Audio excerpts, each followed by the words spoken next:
The Gran-Am Continental Tire Sports Car Challenge is one of the most competitive championships in the world. Fast cars, fast moves, and no second chances. This two-class format gives nothing but action, and to win here is a major achievement. Of course, Homestead Miami Speedway is a roval combining the high speed, high drama of an infield road course, some 9 turns there, coupled to the high bank NASCAR turn 3, turn 4. That's progressive banking from 15 degrees to 20 up by the wall. With 69 cars, they're going to need every inch of this racetrack today. Steve Cameron slots into that third spot. Frankie Montecalvo is in the 16. That's another boss, then the first of the multiple cars entered by Fall Line Motorsports. They again will be strong here. They've got Charlie Putman in there and Andy Pilgrim. We'll keep an eye on those boys. It's a split start, and there's been a positional change. Charlie Putman has got up there into 4th spot. Frankie Montecalvo has dropped back, then Pilgrim. Then Bob McKayleen is the next one in line. Dave Lacey's in the mix.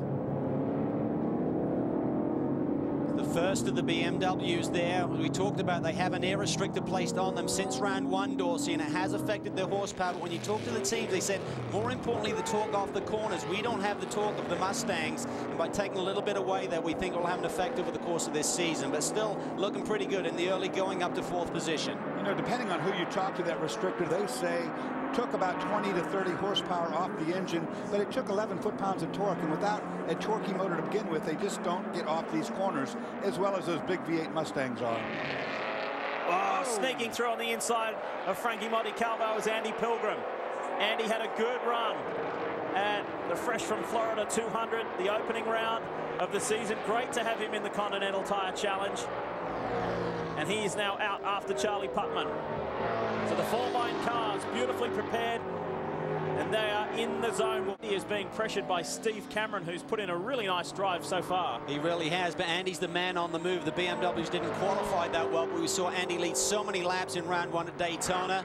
And even though they throttled this BMW back, we certainly know it's a very balanced race car, Dorsey, and looks strong in race conditions as we're seeing right now. And Andy Pilgrim, of course, one of the most experienced car drivers out on that racetrack right now, has pretty much driven in every configuration of car.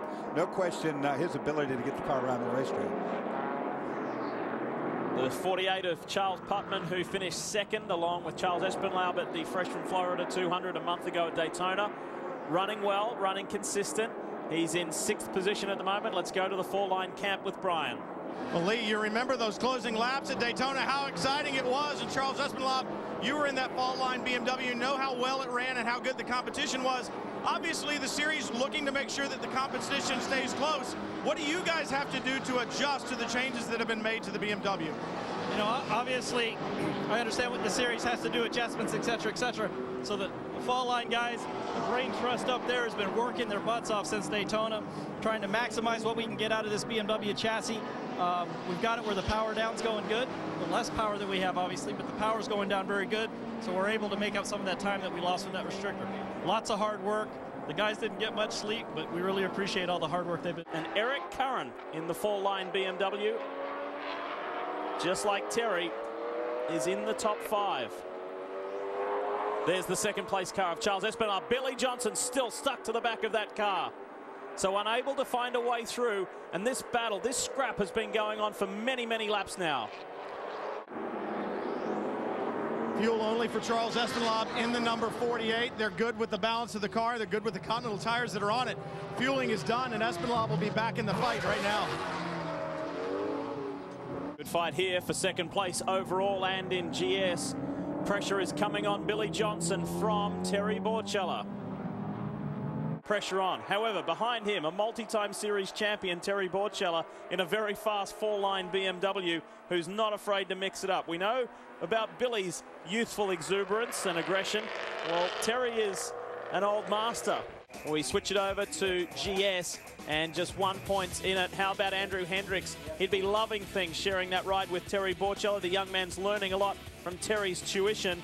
And those boys for Fall Line BMW are doing a really superb job. But Charles Espinlaub, Charles Putman lead the championship. How about that?